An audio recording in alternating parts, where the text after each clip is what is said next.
कि मसीहत केवल शब्दों में सिमट कर रह गई थी, लेकिन आज शब्दों में नहीं है, व्यवहार में आ रही है। हालेलुया। और परमेश्वर का वचन ये चाहता है कि आप और मैं व्यवहार में मसीहत को दिखाएं। और प्रभु भी ये चाहता है, आसमान का खुदा आसमान छोड़कर जमीन पर आया और उसने व्यवहार में प्रकट किया कि मैं कितना प्यार करता हूँ। सिर्फ बोलने से नहीं है। तो हमारा जीवन भी केवल बोलना नहीं हो, व्यवहार में प्रकटीकरण हो। और आज कुछ बातों को देखेंगे कि परमेश्वर का वचन आज आपको मुझे क्या कहता है। यिर्मयाह का किताब निकालें, 12 अध्याय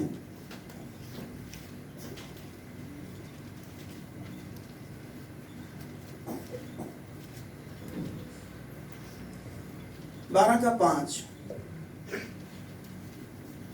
यहाँ पर हेडिंग में दिया गया है पहले में कि यिर्मयाह का एक प्रश्न है परमेश्वर से भी, और एक प्रश्न करना चाहता है कि परमेश्वर ऐसा क्यों। आपने देखा होगा कि अधर्मी लोग बहुत बढ़ते बढ़ते जाते हैं, है या नहीं, है ना, बहुत बढ़ते हैं, गाड़ी मोटर बिल्डिंग पे बिल्डिंग, लेकिन धर्मी लोग बहुत धीरे धीरे बढ़ते हैं। तो यिर्मयाह का प्रश्न है, ऐसा क्यों? परमेश्वर क्या हमसे रूठा हुआ है या हमसे नाराज है? तो यिर्मयाह का प्रश्न जो था वो कहता है, अगर पहली आयत यदि हम देखते तो वहां पर पाते हैं, यहोवा यदि मैं तुझसे मुकदमा लड़ूं तो भी तू धर्मी है, मुझे अपने साथ इस विषय पर वाद विवाद करने दे, दुष्टों की चाल क्यों सफल होती है। उसके एक प्रश्न है, वो कैसे भी हाथ डाले उन्हें मिल ही जाता है। उसका एक प्रश्न है कि परमेश्वर ऐसा क्यों है, कारण क्या है, मुझे बता दे, क्यों वो सफल होते हैं। सदा उल्टे काम करते रहते हैं पर वो सफल होते हैं, आखिर है क्या बात। तो उसका एक प्रश्न है कि उनकी चाल क्यों सफल होती है, क्या कारण है कि विश्वासघाती बहुत सुख से रहते हैं। हालेलुया। यानी वो इतने आराम से कैसे रहते, इसकी एक विडंबना है। ये यिर्मयाह जो भविष्यवक्ता है, एक रोने वाला भविष्यवक्ता है, हमेशा रोता रहता है। बाकी कोई ऐसा भविष्यवक्ता नहीं जो ऐसा रोता होगा, लेकिन ये हमेशा रोता रहता है और एक प्रश्न करता है, ऐसा क्यों। क्योंकि शास्त्र वचन कहता है कि उनकी चाल, दुष्टों की चाल क्यों सफल होती है। और दूसरा प्रश्न ये है, क्या कारण है कि विश्वासघाती बहुत सुख से रहते हैं। यानी रोते हुए यिर्मयाह बोलता है, ऐसा क्यों है परमेश्वर। हो सकता है आपका सवाल हो कि क्यों परमेश्वर, वो लोगों को विडंबना ही नहीं होती, परेशानियां नहीं होती, लेकिन हम दुख झेलते रहते, परेशानी झेलते रहते, ऐसा क्यों। इसका यिर्मयाह का एक प्रश्न है। और फिर तो वो कहता है, तू उनको बोता और वे जड़ भी पकड़ते, वे बढ़ते और फलते भी हैं, तो उनके मुंह के निकट है परंतु उनके मनों से दूर है। यहाँ तीसरी बात कहता है, तू उनको बोता और वे जड़ भी पकड़ते हैं, यानी मजबूत हो जाते हैं। हालेलुया। कई बार आपका दिल में ये प्रश्न होगा कि परमेश्वर से क्यों, अधर्मी लोग इतनी संपन्न कैसे होते हैं, धर्मी लोग इतना परेशान क्यों होते रहते हैं। इसका एक प्रश्न है, आपका भी एक प्रश्न होगा कि ऐसा क्यों है परमेश्वर। वो बढ़ते बढ़ते जाते हैं, लंबे चौड़े वस्त्र, अच्छा खाना खाते हैं, लेकिन मैं आपसे कहना चाहता हूं, कभी मुलाकात हो धनवान व्यक्ति से तो जाकर पूछेगा कि कैसा खाना खाया और उधर खाना मिला कि नहीं मिला। बाइबल का कहानी बोल रहा हूं। लाजर इब्राहिम की गोद में था और धनवान जो अच्छा खाना खाता था, उसका मन परमेश्वर से दूर था। उसके भाइयों के पास भविष्यवक्ताओं की किताबें थी, व्यवस्था की किताबें थी, लेकिन वो पढ़ते नहीं थे। आपको मुझे ये किताब दी गई है, जिसे आपको और मुझे पढ़ना है ताकि अमल कर सके और हमारी पुश्ते या वंश आशीष पाए। हालेलुया। और जिस प्रकार पिछले संडे भी हमने नहीं कहा था और आज भी नहीं कहा, लेकिन फिर भी मैं आपको बोलना चाहता हूँ, ये क्या है?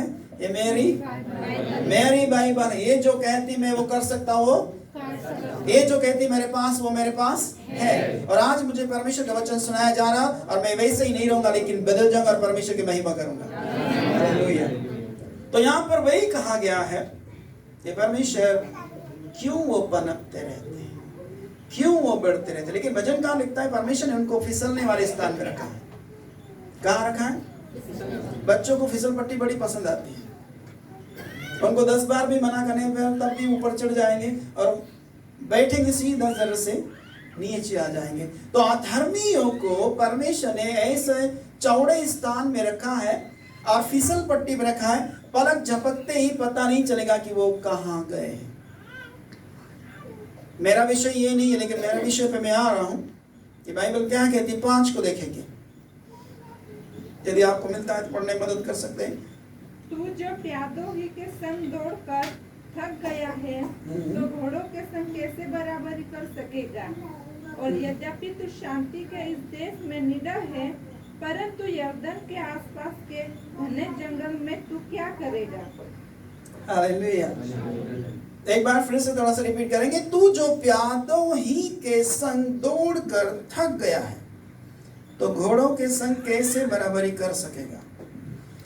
और यद्यपि तू शांति के इस देश में निडर है, परंतु यरदन के आसपास के घने जंगल में तू क्या करेगा? यानी छोटी कठिनाई तुझे इतनी भयंकर लग रही है, तो बड़ी कठिनाई उससे कैसे लगेगी? यानी छोटी कठिनाइयों को पार करने में दिक्कत हो रही है। मैं आपका ध्यान, एक मैसेज चल रहा है आजकल, एक लड़की जो मसीह थी, याद है या नहीं है? है ना? आपने ग्रुप में भी डाला गया है।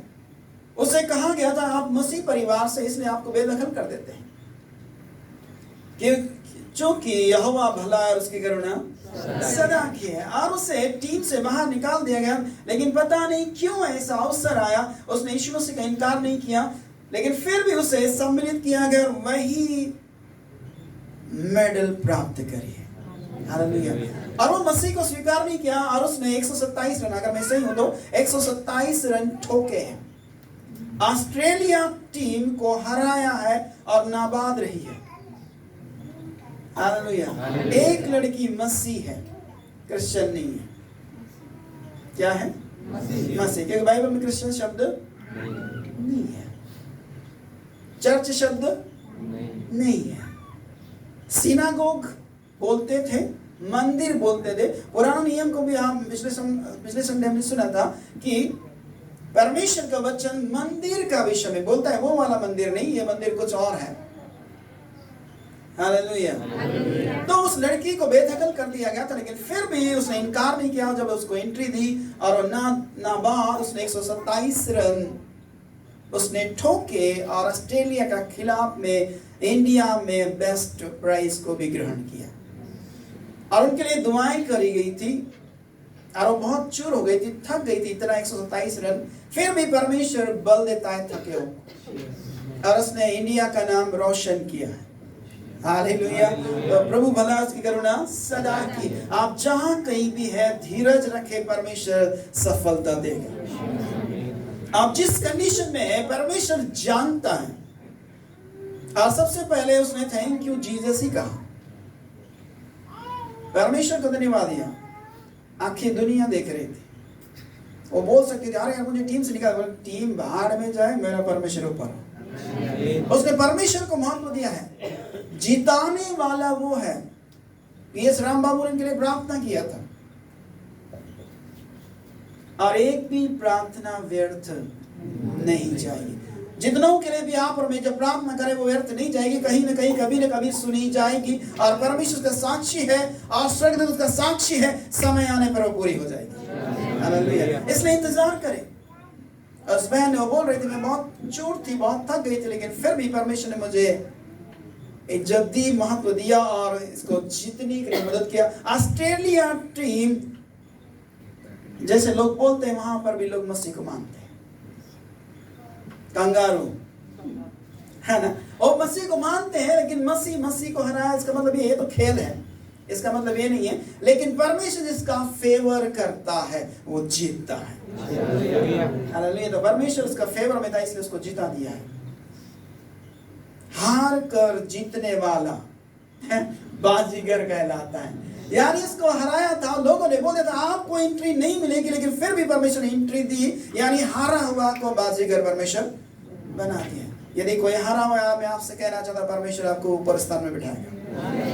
और यहाँ पर लिखा है छोटी कठिनाइयां पार करने में दिक्कत हो रही है तो बड़ी कठिनाइयां कैसे पार करेगा। छोटी समस्याओं को सुलझा नहीं पा रहे हैं तो बड़ी समस्याओं को कैसे सुलझाएंगे। परमेश्वर का वचन ये कह रहा है, यिर्मयाह के द्वारा परमेश्वर से एक प्रश्न है, और वो कह रहा है यहाँ पर कि तू जो, लोगों को कहा जा रहा है कि तू जो प्यादों ही के संग दौड़कर थक गया है तो घोड़ों के संग कैसी बराबरी कर सकेगा। प्यादा मतलब दास होता है, नौकर होता है। जो पुराने समय में हम देखते हैं कि यूसुफ को भी एक प्यादा बनाया गया था। तो प्यादे मतलब वो जब दौड़ते, उनका एक ही काम है। पुराने समय में जो डाकिया होता था, आजकल बाइक से जाते हैं, पहले साइकिल से भी जाते थे, बाइक से भी जाते हैं। लेकिन उन दिनों में एक व्यक्ति को जब खत कुछ दिया जाता था लिख कर, रोल करके, और उसको दौड़ना ही है, और दौड़ कर संदेश देता था, बोलता था आपके लिए पत्री है, आपके लिए खत है, आप इसको पढ़िए, और वो देता था। वो प्यादा था। तो यहां पर लिखा है तू प्यादों के साथ दौड़ने में थक गया है। तो घोड़े तो उससे बढ़कर दौड़ते हैं। हालेलुया। कठिनाइयों के पार जाएं। परमेश्वर के वचन से कहता है आपको और मुझे कठिनाइयों के पार जाना है। छोटी छोटी बातों का हमें निर्णय करना है, तो बड़ी बातों का ऑटोमेटिक निर्णय हो जाएगा। और तू प्यादों ही के संग दौड़कर थक गया है तो घोड़ों के संग कैसे बराबरी कर सकेगा। यद्यपि तू शांति के इस देश में निडर है, परंतु यरदन के आसपास के घने जंगलों में तू क्या करेगा। ऐसा नहीं कि कोई थकता नहीं, खुदा यीशु मसीह भी थका है। कई बार हम परेशानियों से हम थक जाते हैं, तकलीफों से थक जाते हैं, दिक्कतों से थक जाते हैं, किसी की बातों को सुन सुनकर हम थक जाते हैं, किसी की बोलचाल से हम थक जाते हैं। कई बार छोटे बच्चों को बोलते हैं अरे चुप तो हो जा, हम थक जाते हैं। लेकिन परमेश्वर का वचन साफ रीति से कहता है खुदा यीशु मसीह भी थक गया था गेत्सेमनी के बगीचे में, और वहां पर फरिश्ते आए थे उसकी मदद करने के लिए। सर्वशक्तिमान होकर भी थक सकता है क्या? वो जिस्मानी में था, यानी जिस्म था उसके पास, इसलिए जिस्म को जरूरी है थकना, क्योंकि उसे बहुत मार पड़ी थी। इससे पहले की बात बोल रहा हूं मैं। वो बहुत थक गया था, उसे मालूम था कि मुझे क्या वेदनाएं सहना है। यानी उन्हें कल्पना में आगे उसने देख लिया था कि क्या क्या मुझ पर गुजरेगा, और उसका पसीना लहू की बूंद के समान नीचे टपका था। हमारे पास में सामने थोड़ा सा केयरफुल रहिएगा, सावधान रहिएगा। तो वहां पर थका हुआ था, फरिश्ते उसकी आकर मदद करने लगे। एक व्यक्ति का गुनाह नहीं था, हम सभी का गुनाह था। दुनिया में जितने लोग रहते हैं उन सभी का गुनाह है। पाप का बोझ बहुत भारी होता है, बहुत भारी। बालू ज्यादा भारी होती, लेकिन उससे ज्यादा भारी पाप होता है, और उसे संभालने के लिए बड़ी मुश्किल है। कोई व्यक्ति उसको संभाल नहीं सकता, इसलिए सर्वशक्तिमान देह रूप में आया। यूहन्ना 1:12 से 14 तक जब हम पढ़ते हैं, और गलतियों की किताब 4:4 को जब पढ़ते हैं तो वहां पर पाते हैं, और यीशु मसीह के ऊपर अपने हमारे बोझ को ले लिए, पापों के बोझ। बहुत दिक्कत है, हम किसी का 50 किलो नहीं उठा सकते हैं। यदि हमारे ऊपर 50 किलो भी रखा हुआ या खाली भी है, 50 किलो हम नहीं उठा सकते, तो यीशु मसीह ने सारे गुनाहों को अपने ऊपर ले लिया। यशायाह बोलता है उसकी कोई खूबसूरती नहीं थी, वो तकलीफ में था, परेशानी में था। यदि आप थक गए हैं, परमेश्वर आपको बल देगा।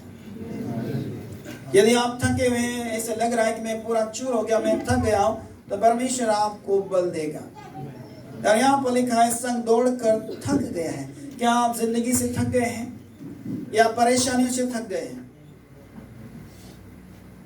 या विपत्तियों का सामना करते करते थक गए हैं?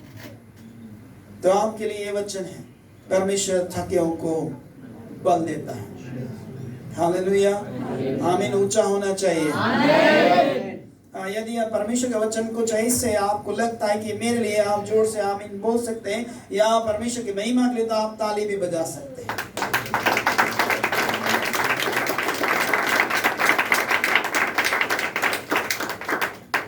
तो थके हुए व्यक्ति, बाइबल में बहुत सारे थके हुए व्यक्ति हैं जिनके पास खुदावंद अपने फरिश्तों को भेजता है।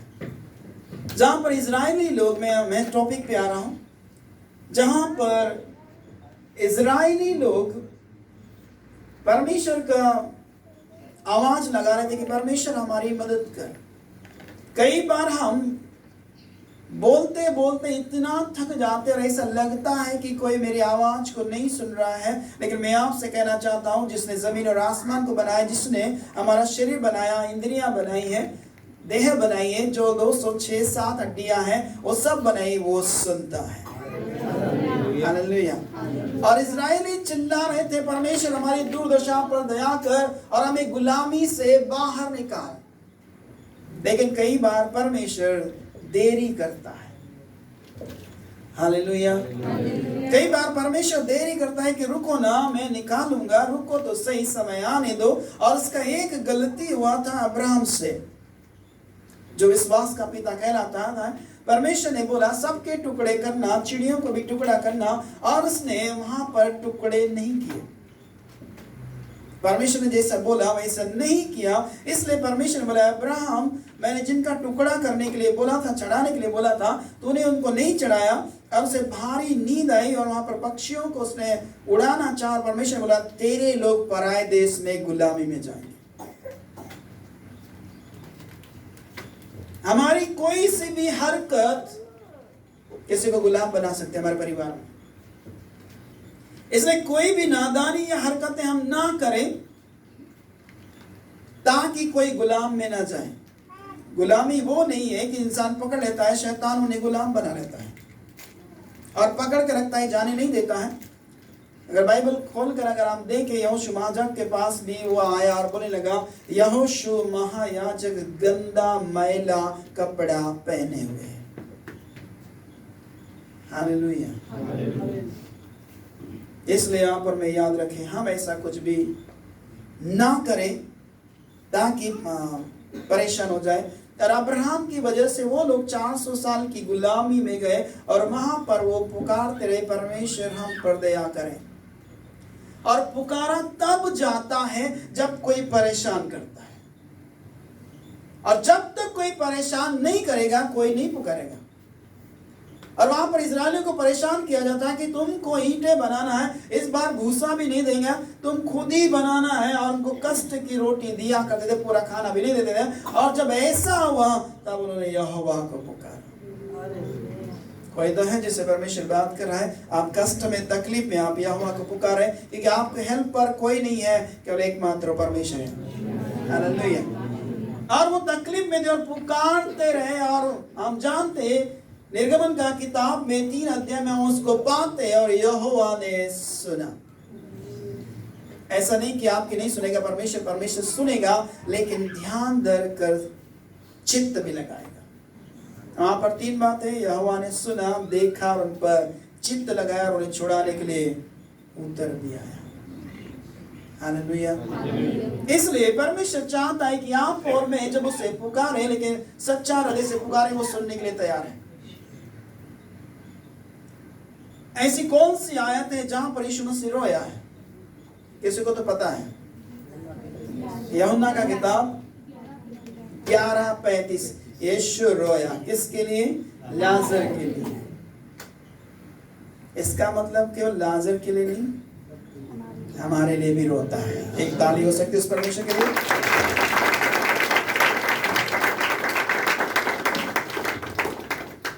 क्या रिश्ता है वो रोता है। हालेलुया। क्यों वो रोता है? उसके चेले तो बहुत सारे लोग थे, 12 लोग थे। लाजर और मरियम और मार्था के घर में खुदा यीशु मसीह जाया करते थे।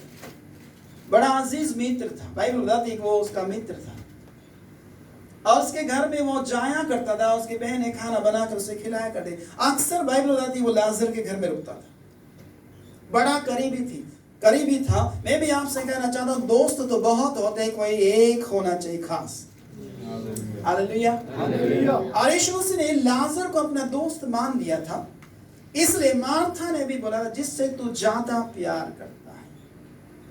किसी को तो मैं बोल रहा हूं, आपसे परमेश्वर ज्यादा प्यार करता है। कई बार वो रोता है, कई बार आप तकलीफ में है, वो अकेले में जाके रोता है। कई लोग ऐसे होते कि सामने रो नहीं पाते, इसलिए पीछे जाके रोना शुरू कर देते हैं, आंसू पोंछकर सामने आ जाते। वो ऐसा परमेश्वर है। इसलिए गीतकार ने कहा, अब्बा खुदा तू है मेरा। वो रोता है। और यिर्मयाह एक रोने वाला भविष्यवक्ता है, लेकिन उससे ज्यादा आपके और मेरे लिए वो रोता है।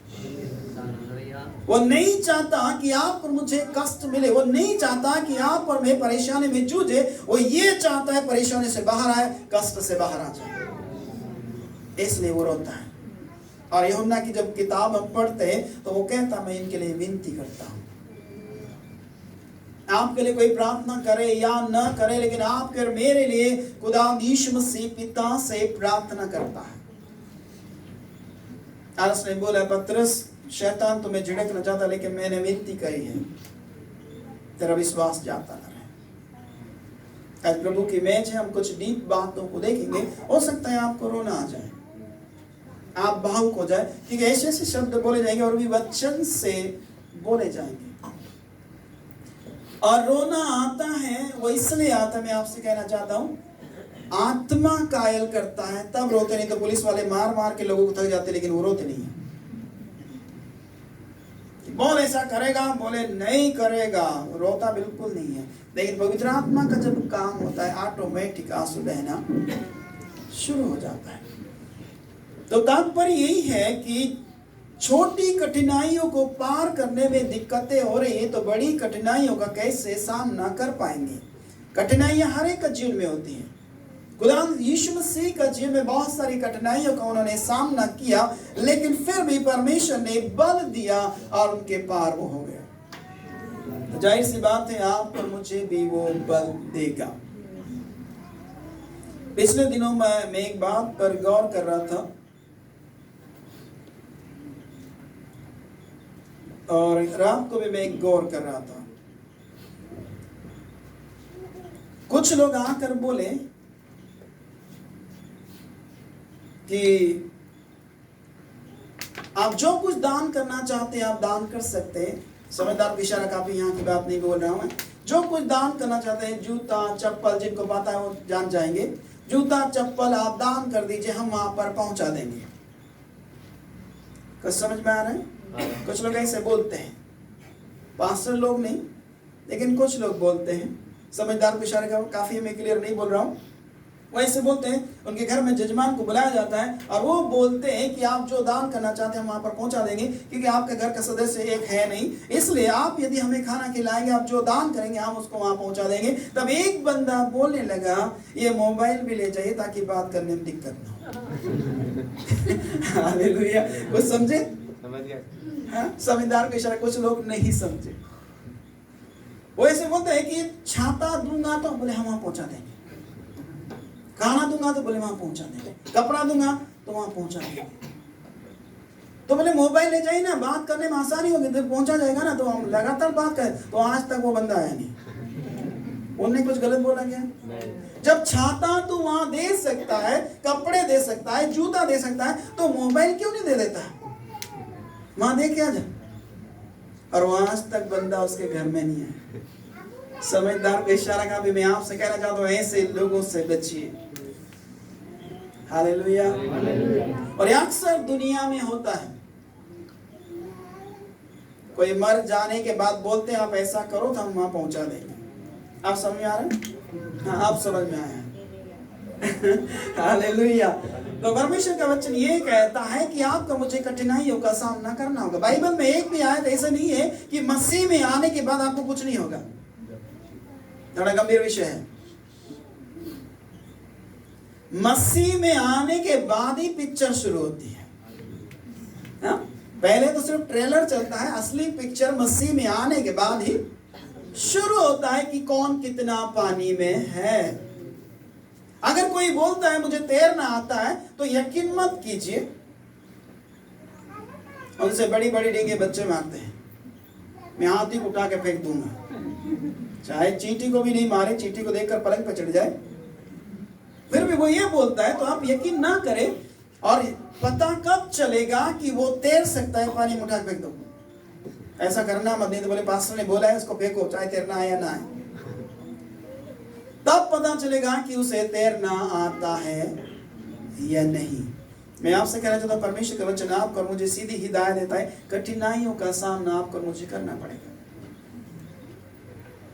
और कठिनाइयां जब आती हैं तो आपको और मुझे कमजोर नहीं लेकिन मजबूत बनाती है।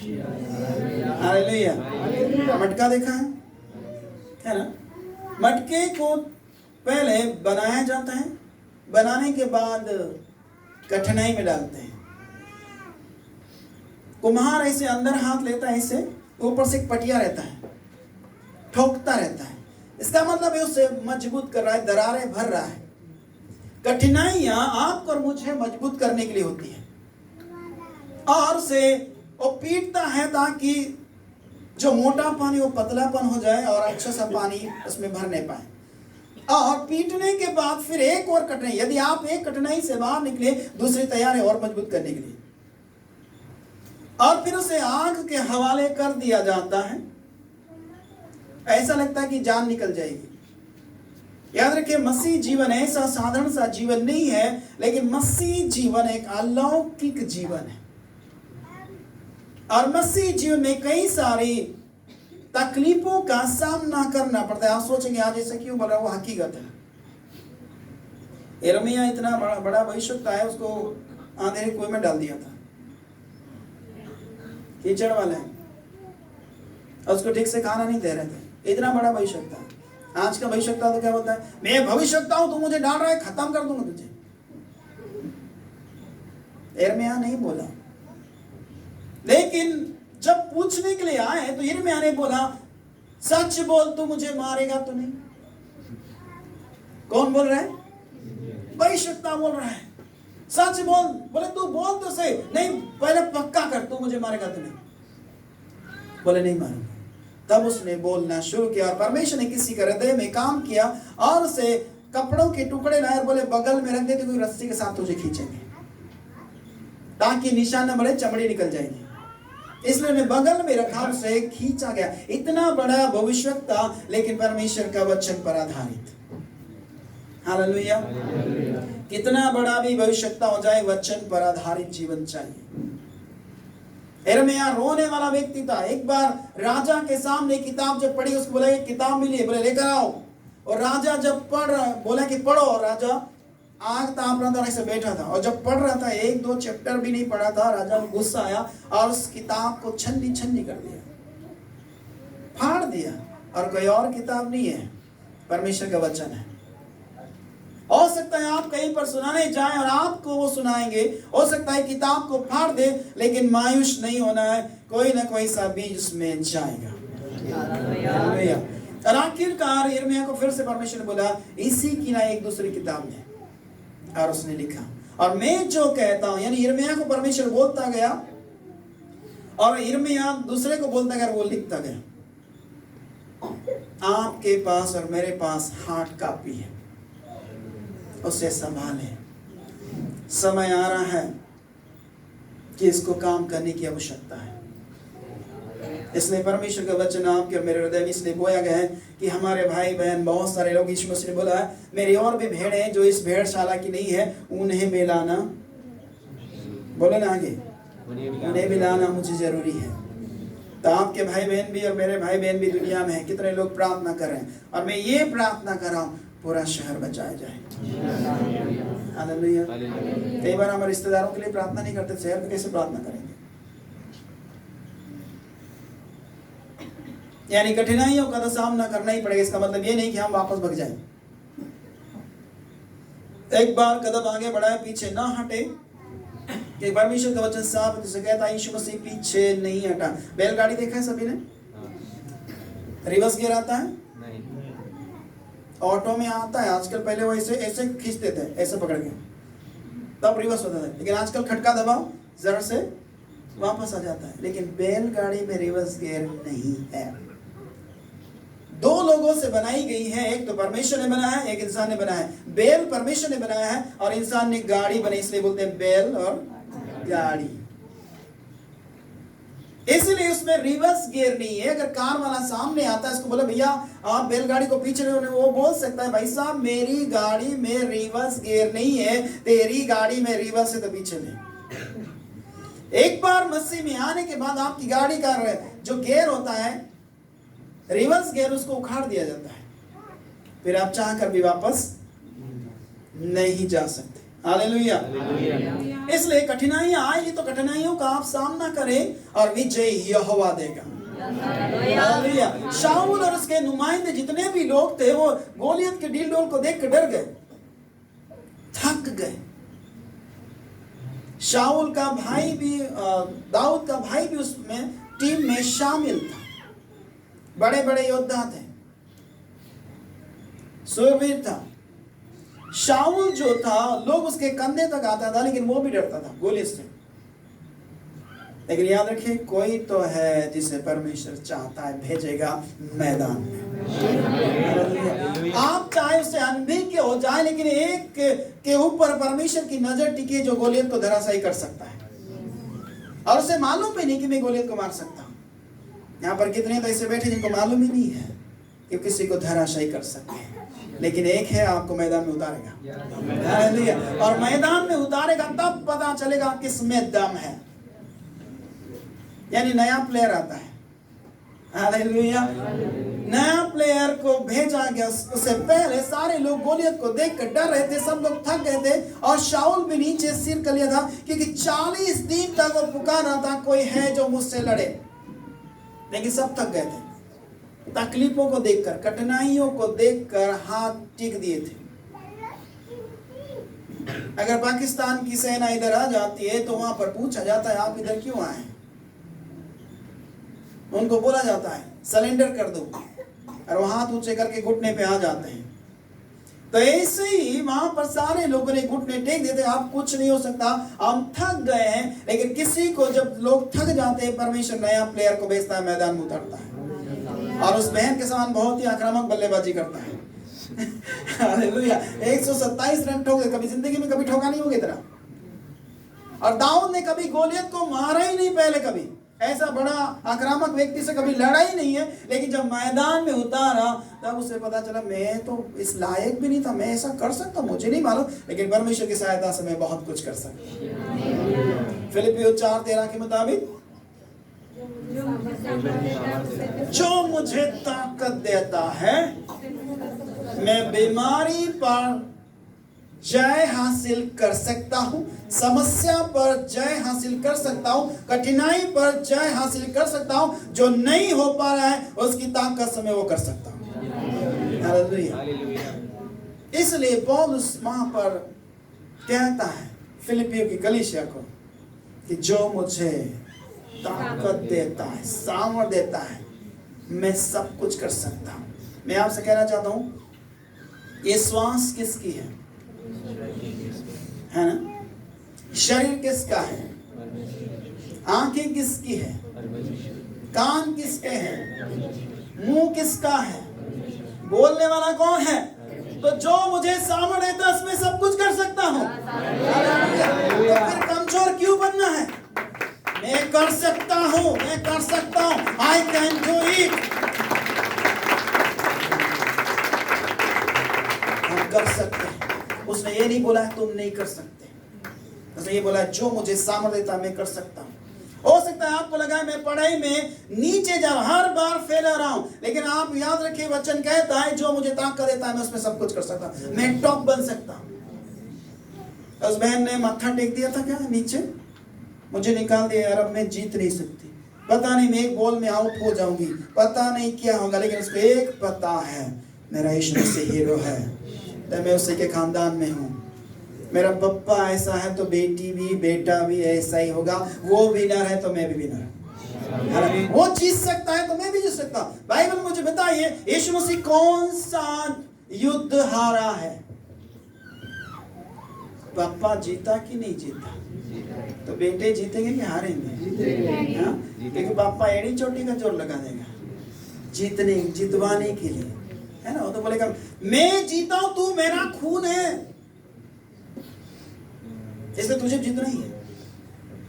कई बार कई लोगों से बात करता है, जीतना है तुझे, जीतना है तुझे, तू जीतने के लिए बना है, यानी खून रगों में पाया जाता है। इसलिए बाइबल कहती है परमेश्वर विजयी हुआ है, इसलिए आपको और मुझे भी विजयी होना है। किसी से तो परमेश्वर बात कर रहा है, आपको लग रहा कि मैं विजयी जीवन नहीं जी पा रहे हैं, परिवार वाले विजयी जीवन नहीं जी पा रहे, लेकिन एक शख्स है जिसका नाम यीशु मसीह है, वो सबको विजयी जीवन में लेकर आएगा। और आपको लग रहा है वो सुन नहीं रहे, लेकिन आज का समय ये है, आने वाला समय ये है, आपके बच्चे विजयी जीवन जिएंगे और हमेशा विनर रहेगा, कोई हराने वाला नहीं होगा। वो ऐसा परमेश्वर है। लोग कोशिश कर रहे हैं इनको हराने के लिए, लेकिन क्या करे, उसका खून रगों में दौड़ता है, इसलिए हार ही नहीं मानता। हालेलुया। चाहे कोई कितना भी योजनाएं बनाए, लेकिन आप और मैं जीतने के लिए बनाए गए हैं। दाऊद नहीं हारा वहां पर गोलियत से, उसको देखकर, कठिनाई को देखकर उसने माथा नहीं टेका, उसने पत्थर नहीं छोड़ दे कि बाप रे बाप इतना डिल डोल वाला है, मैं कभी नहीं लड़ा, पता नहीं क्या करेगा या पिकनिक मना लेगा मेरा।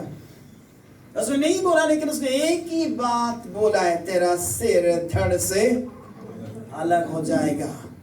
यहोवा शेर और भालू से मुझे बचाया, इसके पंजे से बचाया, निश्चय तुझे मेरे वश में कर देगा।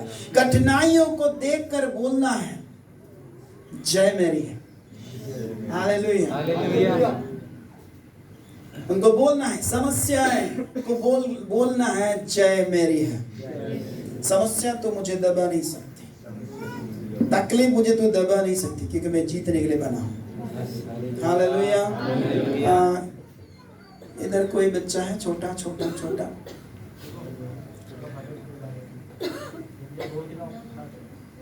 आओ जल्दी, आ सकते हो आ जाओ, जल्दी जल्दी जल्दी जल्दी।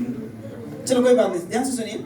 एक छोटा बच्चा है और बड़ा बड़ा मूंछ है हमारा, सोच लीजिए, मूंछ नहीं है लेकिन बड़ा मूंछ है, और हम कई बार एक छोटे बच्चे को 1 साल का होगा या 1 साल का होगा, उसको हम दबाने की कोशिश करते हैं, नीचे बैठ, हम उसको बोलते हैं चल नीचे बैठ, वैसा देखता रहता है, यानी इसको फर्क ही नहीं पड़ता, नीचे बैठ ऐसे फर्क ही नहीं पड़ता। फिर मूंछ को ऐसे करता है, नीचे बैठ, इसको क्या हो गया, वो हंसता है, उसके खून में है, जब बछड़े के अंदर जब दूध जाता है वो बैठता नहीं है। आप कितना भी सींग लगा के आओ या सांप को लेकर भी आ जाओ, वो बच्चा उसको मुंह को पकड़ता है, ऐसे पकड़ लेता है, वो डरता नहीं है, क्योंकि वो छोटा है, उसे समझ नहीं, इसलिए वो डरता ही नहीं। हालेलुया। उसको कितना भी बिठाने का कोशिश करे, नीचे बैठ, वो नहीं बैठेगा, क्योंकि परमेश्वर ने उसे खड़ा रहने के लिए बुलाया है। देख लीजिए दोनों भी आ गए। तो परमेश्वर का वचन ये कहता, हम कितनी बार भी उन्हें बोले बैठने के लिए कि बैठ जाओ, लेकिन वो बैठते नहीं है। ऐसा ही है, अंदर का व्यक्ति बैठता ही नहीं, हमेशा जागता रहता है। हालेलुया।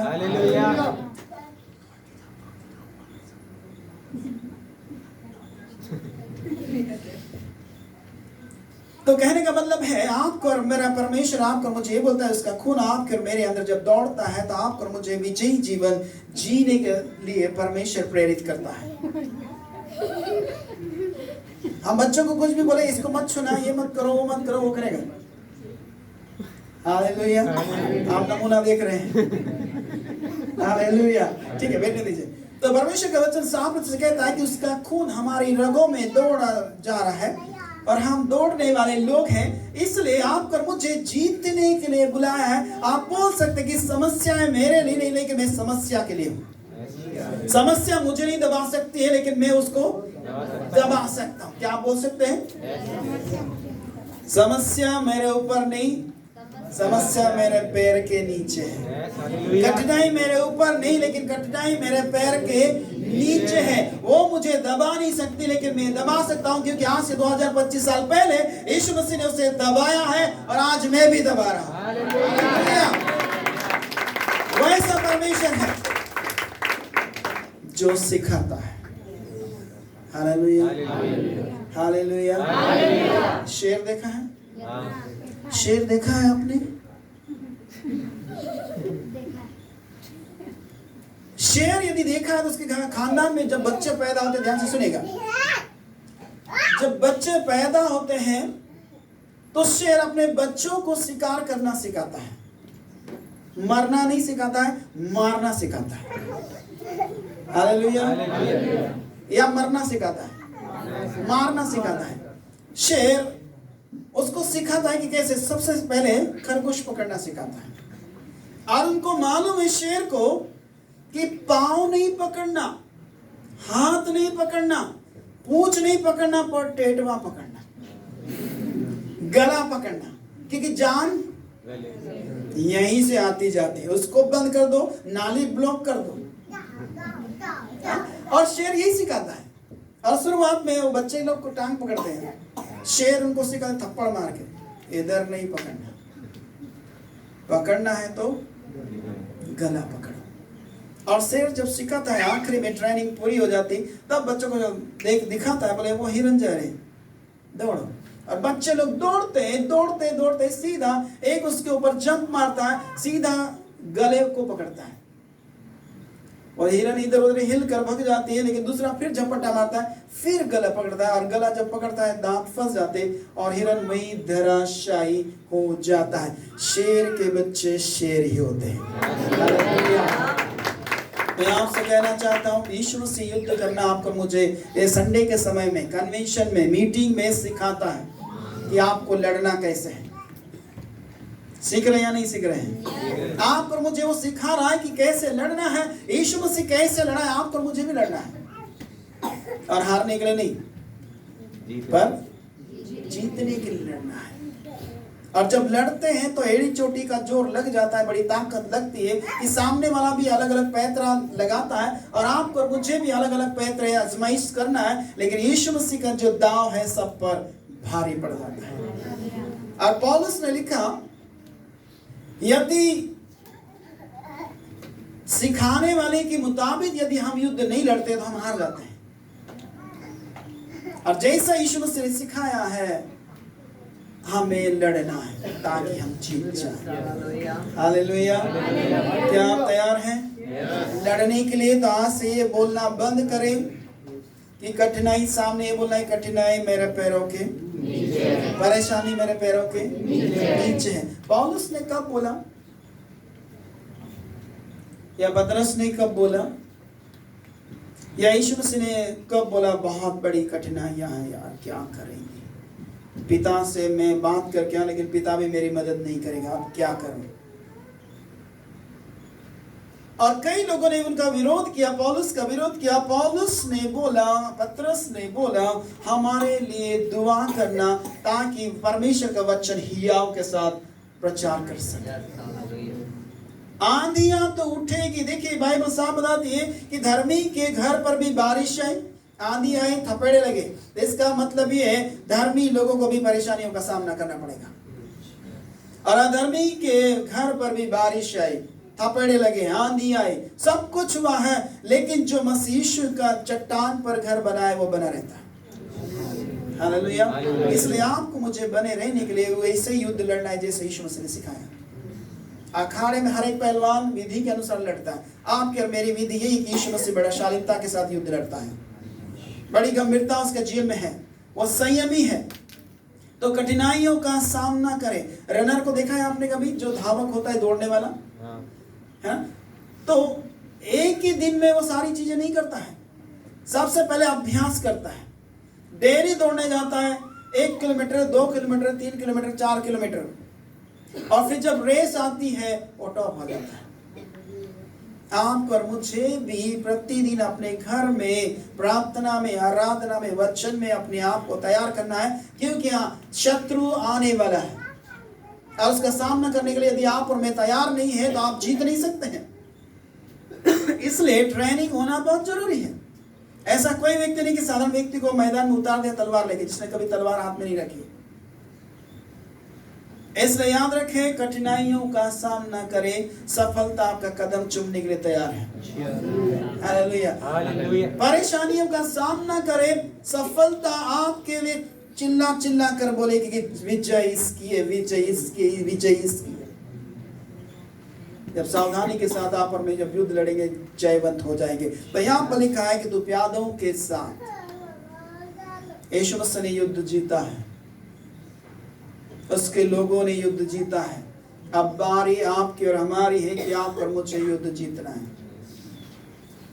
और बड़ा तकलीफ में था यीशु मसीह, बड़ी परेशानी में था कि मैं क्या करूं। और उसने बोला, जितने लोगों को तूने मेरे हाथ में दिए उनमें से एक को भी मैंने नहीं खोया है। मैं भी चाहता हूं कि आप और मैं उसके हाथ में रहे, ताकि कोई हमें छीनने ना पाए। वो कोशिश करेगा। जब आपसे कोई लड़ नहीं सकता तो आपकी कमजोर कड़ी जो होती है उसे पकड़ लिया जाता है। यानी परमेश्वर से शैतान लड़ नहीं सकता, इसकी कमजोर कड़ी आप और मैं है। अगर परमेश्वर को तकलीफ देना है तो उसके बच्चों को परेशान करना है, और जिससे परमेश्वर को तकलीफ होती है। लेकिन फिर होता वही है, परमेश्वर बोलता मैं लड़ने वाला नहीं, तुझे ट्रेनिंग दे रहा हूँ, तुझे ही उससे लड़ना है। हालेलुया। क्या आप लड़ने के लिए तैयार हैं? परेशानियों का सामना करने के लिए तैयार हैं? कठिनाइयों का सामना करने के लिए तैयार हैं? आपको और मुझे उनको नीचे दबाना है, उनको नीचे दबाना है, ताकि कठिनाई के ऊपर आप और मैं आ जाए। इसलिए परमेश्वर का वचन आज यिर्मयाह प्रश्न करता है परमेश्वर से कि परमेश्वर की चाल कैसी, वो सफल क्यों हो जाती है? उनको क्यों विश्वासघात इतने पनपते रहते हैं? फिर एक सवाल आता है यहाँ पर कि तू जो प्यादों के साथ दौड़ने में थक गया है तो घोड़ों की बराबरी कैसे करेगा? थोड़ा विचार करें। छोटी कठिनाइयों को हम सुलझा नहीं पाते। एक चाबी खो जाए तो हमारा माथा पूरा खराब हो जाता है।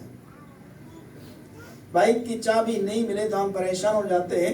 तो ये कठिनाइयां थोड़ी बड़ी रहेगी तो उनका सामना कैसे करेंगे? और यिर्मयाह को परमेश्वर कह रहा है कि कैसे सामना करेगा। एक रोने वाला भविष्यवक्ता, कैसा उसका सामना किया जाएगा? इसलिए कठिनाइयां आई, परेशानी आएगी, लेकिन जय परमेश्वर देगा। हालेलुया। जय देने वाला परमेश्वर। और नीचे लिखा है 6 पद देखें। क्योंकि तेरे भाई और तेरे घराने के लोगों ने भी तेरा विश्वासघात किया है। वे तेरे पीछे ललकारते, यदि वे तुझसे मीठी बातें भी कहे तो भी उनकी प्रतीति नहीं करना। हालेलुया। लेकिन यहाँ पर नीचे और कुछ बात कही गई है। मैंने अपना घर छोड़ दिया, अपना नीच भाग मैंने त्याग दिया। मैंने अपनी प्राण प्रिया को शत्रु के वश में कर दिया, क्योंकि मेरा नीच भाग मेरे देखने में वन के सिंह के समान हो गया और मेरे विरुद्ध गरजा है। इस कारण मैंने उससे बैर किया। हालेलुया। इस चैप्टर को यदि हम पूरा पढ़ते तो बहुत सारी बातें बताई गई है, बहुत सारी बातें परमेश्वर लोगों से बात करना चाहता है कि ऐसा क्यों है। इसलिए आपको मुझे ये ध्यान देना है कि परमेश्वर का वचन हमें क्या कहता है, इसलिए ध्यान दे। और परमेश्वर भला है, उसकी करुणा सदा की। कठिनाइयां आएंगे प्रियो, ऐसा कोई बाइबल में नहीं जिसका जीवन में कठिनाइयां नहीं आई। स्वयं खुदा यीशु मसीह का जीवन में कठिनाइयां आई है, तकलीफें आई है। मैं एक स्टोरी बोलना चाहूंगा, आपको समझ में आए। एक लड़की थी और वो कभी भी अपने माँ का मिलने नहीं जा रही थी। और कई लोगों ने बोला आपकी माँ से मिलना चाहती है। उन्होंने बोला मेरी माँ कुरूप है और एक आंख नहीं है, मैं उनसे नहीं मिलना चाहूंगी, क्योंकि मेरे दोस्त लोग, मेरे फ्रेंड लोग कॉलेज में हैं और सर्कल में रहते हैं, तो इसलिए अगर वो देखेंगे मेरी माँ को तो मुझे बहुत बुरा लगेगा और मैं कभी मिलना नहीं चाहती हूँ। लेकिन उसकी सहेली ने बोले तेरी माँ है। बोले माँ है तो क्या होगा, उसकी एक आंख नहीं है, मैं इतनी सुंदर हूँ, मेरी माँ से मैं मिलना नहीं चाहूंगी।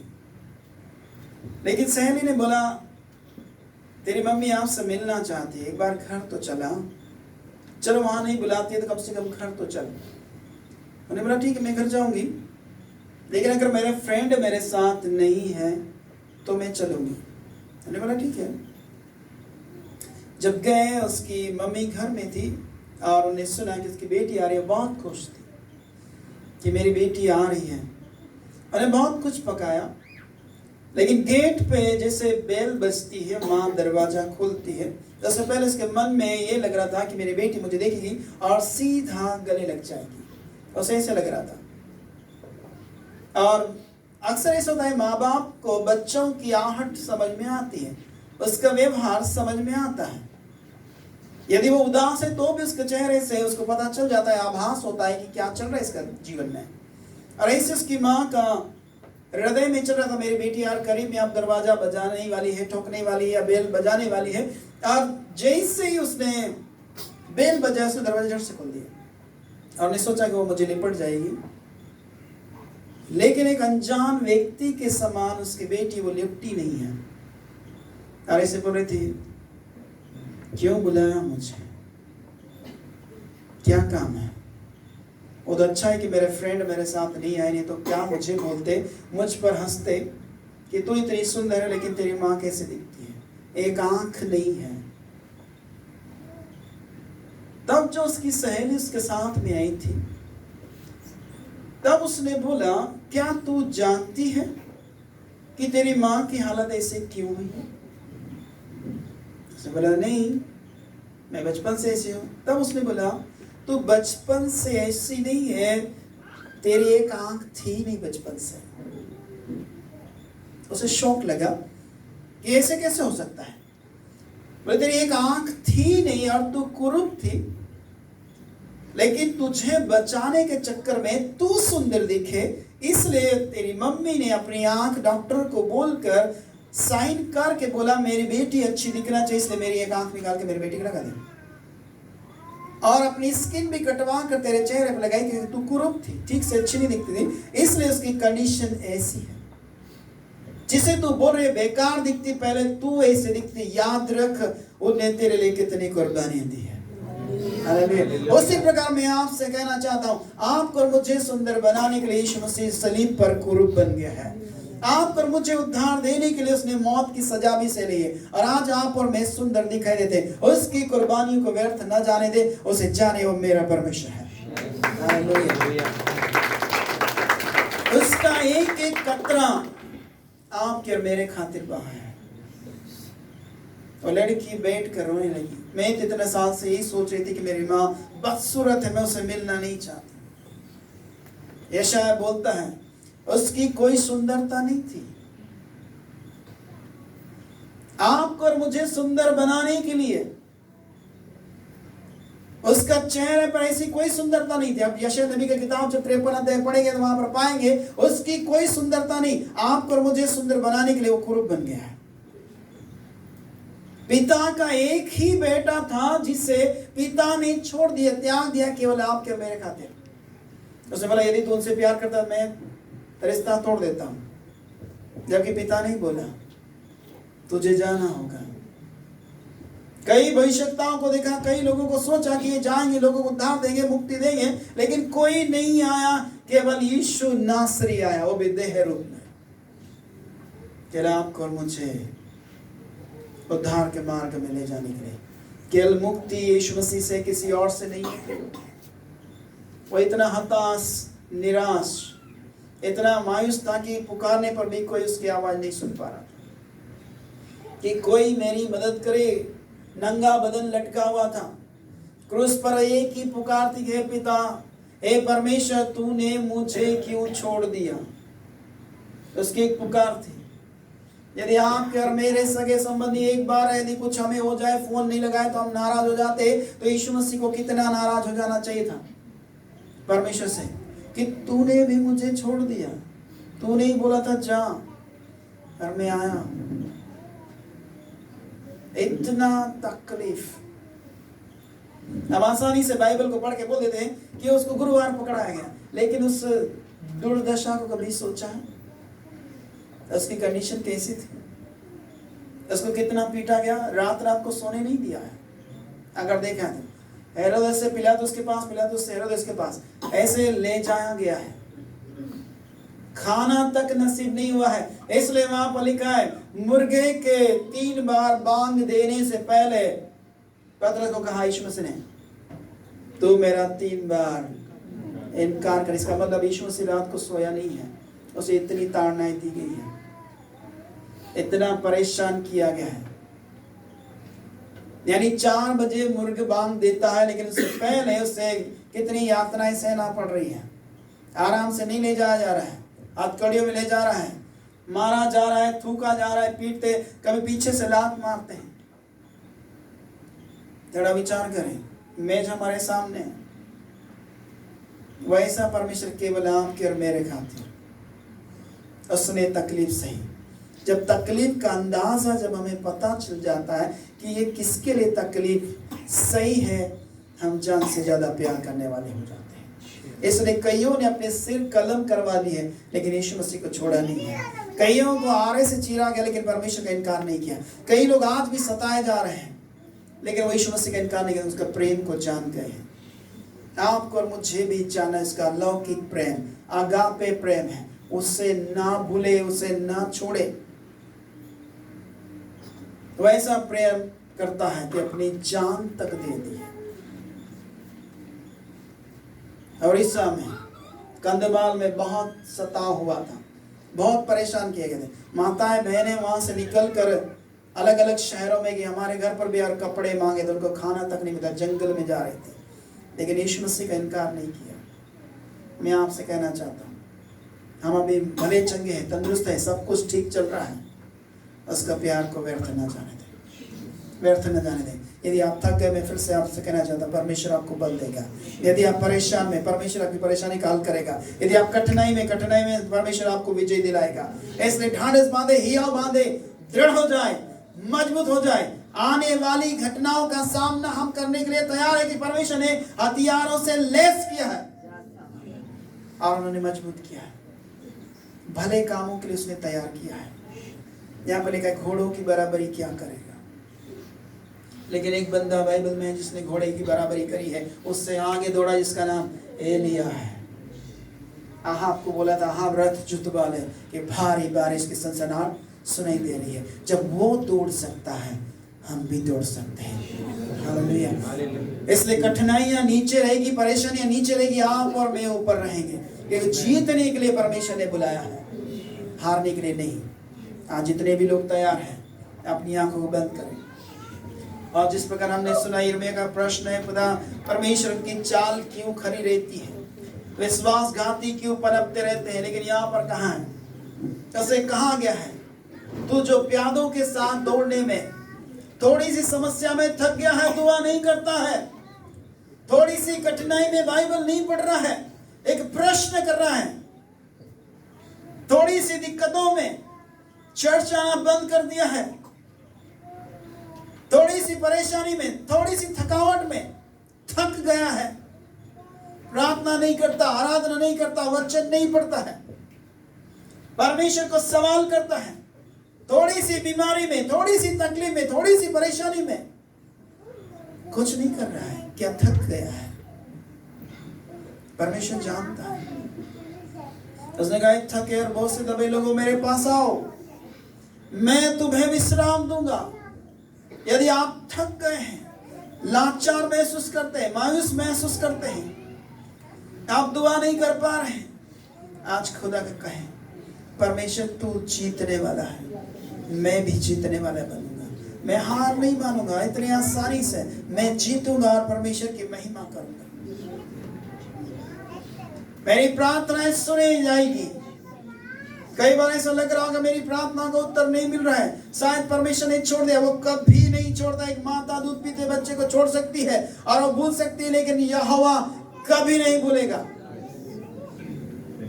पिता हमारी प्रार्थना है, जितने नतमस्तक है, हो सकता है थक गए हो, लेकिन थके को बल देने वाला परमेश्वर है, तो हियाव बनाने वाला परमेश्वर है। जो कोई वीर, जो कोई कमजोर है, वो कहे मैं वीर हूं। हाँ परमेश्वर, तेरा वचन थकेओं को बल देता है। तेरे वचन हमें कैसे मीठे लगते हो, मधु से भी मीठे लगते हैं। जैसे लूट पाकर कोई हर्षित होता है, उससे ज्यादा हम वचन से हर्षित होते हैं। तेरा वचन के मुताबिक खुदा हमें कार्य करें, कार्य करें, हम जीतने वाले बने। खुदा तेरे नाम को ऊंचा उठाते हैं। तेरे में का जो प्रश्न था आपने उसका उत्तर दिया है। यदि थक गया है, घोड़ों की बराबरी क्या करेगा, घने जंगल में क्या करेगा, बड़ी बड़ी परेशानी में क्या करेगा, हम एक ही बात करेंगे, यहोवा के नाम से जयवंत हो जाएंगे। पिता हर एक का जीवन तेरे हाथ में देते हैं, हर एक को संभाल, देखभाल करें, एक विजयी जीवन जीने के लिए मदद करें। जब लोगों ने तुझे पुकारा, तू उतर आया। हमारी पुकार को भी सुनकर तू उतर आता है। खुदा हमें रहता है, हमें चलता है और हमें सिखाता है कि समस्या पर जयवंत कैसे होना है, इस कठिनाई पर जय कैसे प्राप्त करना है। तो हमें सिखाना है। पिता हम धन्यवाद देते हैं। यहाँ पर आए गए तमाम लोगों का जीवन तेरे हाथ में देते हैं। बढ़ने के लिए मदद करें, चाहे कठिनाई आए, बाढ़ आए, परेशानी आए, लेकिन फिर भी हम हारेंगे नहीं, लेकिन हम जीतेंगे, क्योंकि जीतने के लिए बनाए गए हैं। पिता में से हर एक का जीवन तेरे हाथ में देते हैं। आप संभालें, अगुवाई करें, ताकि आपकी महिमा हो जाए। सारी बातों में धन्यवाद यीशु मसीह के नाम से मांगते हैं, आमीन। जोर से बोले हालेलुया। एक बार परमेश्वर की ताली बजा सकते हैं।